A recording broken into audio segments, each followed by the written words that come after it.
Good morning 7th class बच्चों। हमारे द्वारा हिस्ट्री का 6 चैप्टर नगर, व्यापारी और शिल्पेजन स्टार्ट किया जा रहा है। Page number 75। आप लोग अपनी अपनी किताबें निकाल लें।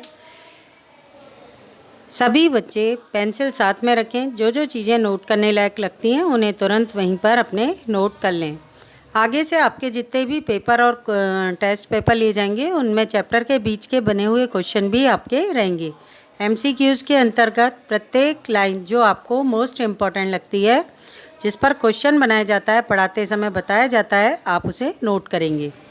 यहाँ पर बेटा अपन अपने चैप्टर को स्टार्ट करते हैं। 6 चैप्टर नगर, व्यापारी और शिल्पीजन।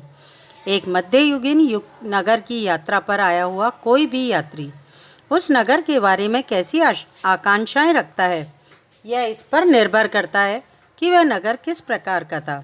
क्या वह एक मंदिर नगर था या एक प्रशासनिक केंद्र, एक वाणिज्यिक शहर, एक पत्तन नगर अथवा किसी अन्य प्रकार का शहर था। ये बच्चों यहाँ पर एक शब्द आया है आपके पत्तन नगर। पत्तन नगर का मतलब होता है बंदरगाह, जो जहाँ पर पानी के जहाज़ उतरते हैं बेटा, उसके साथ जुड़ा हुआ नगर पत्तन नगर के नाम से जाना जा सकता है, अथवा किसी अन्य प्रकार का शहर था। वस्तुतः कई नगर तो एक साथ कई प्रकार के हो जाते थे। हम पढ़ेंगे, जैसे जैसे आगे बढ़ेंगे आपको उदाहरण से इस चीज़ को समझ में आएगा कि किस प्रकार से नगर जो होते हैं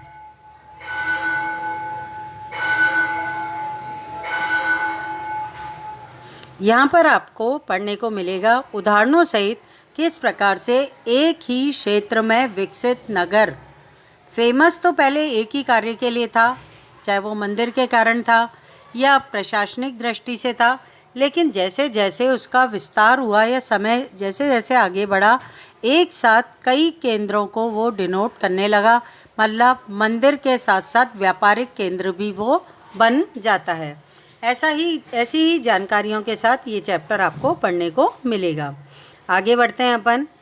वस्तुतः कई नगर तो एक साथ अनेक प्रकार के थे। वे प्रशासनिक नगर तथा मंदिर नगर होने के साथ साथ वाणिज्यिक क्रियाकलापों और शिल्प उत्पादन के भी केंद्र होते थे। यहाँ बेटे आपके एक भारत का मैप बना हुआ है, जिसके अंतर्गत मध्य भारत से लेकर दक्षिण भारत तक के प्रमुख राज्यों और क्षेत्रों के बारे में नाम लिखे हुए हैं। हम ऊपर से स्टार्ट करें तो पुष्कर, अजमेर, वृंदावन हमारी ये मंदिर के कारण फेमस नगरियाँ थी, और साथ में इनका व्यापारिक दृष्टि से भी बहुत अधिक महत्व था, शैक्षणिक दृष्टि से भी ये महत्वपूर्ण रही हैं। आगे फिर अहमदाबाद, सोमनाथ, सूरत, बरार, मुंबई, ये सारे के सारे आपके पत्तन नगर के उससे फेमस थे, औद्योगिक केंद्र थे। फिर बरार, बीदर, गोलकुंडा, बीजापुर, कमालपुरम, स्वामी मलाई, तिरुपति मंदिर की वजह से फेमस है बेटा। कांचीपुरम, मद्रास, महाबलीपुरम, तिरुवनन मलाई, ओरेयर, मदुरै, तंजावुर, ये मुर्शिदाबाद, कलकत्ता, ये प्रमुख नगर हमारे मैप में दिए हुए हैं। ये प्रमुख नगर जो हमें बताए गए हैं, कोई मंदिर के कारण फेमस था, केंद्र बना हुआ था, कोई व्यापारिक गतिविधियों के कारण केंद्र बना हुआ था, कोई अपनी प्रशासनिक गतिविधियों के कारण केंद्र बना हुआ था। तो सभी अलग अलग गतिविधियों के कारण केंद्र बने हुए थे।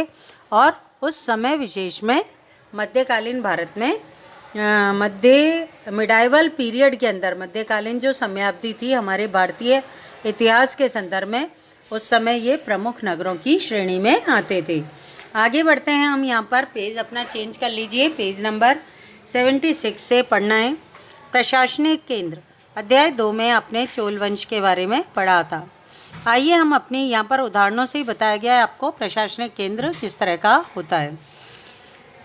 आइए हम अपनी कल्पना के घोड़े पर सवार होकर चोल राजाओं की राजधानी तंजावुर, जैसा कि वह 1000 वर्ष पहले थी, की यात्रा पर चलते हैं। मतलब 1000 वर्ष पूर्व तंजावुर जो था उसके संदर्भ में हमारे द्वारा अध्ययन किया जा रहा है विशेषताओं का, या प्रशासनिक केंद्र के रूप में किस तरह से वो विख्यात था, वो कहाँ स्थित है, कौन कौन कहाँ से जल की सुविधाएं थी, वहाँ के प्रमुख व्यापारिक गतिविधियाँ क्या थी, मंदिरों की स्थिति वहाँ की कैसी थी।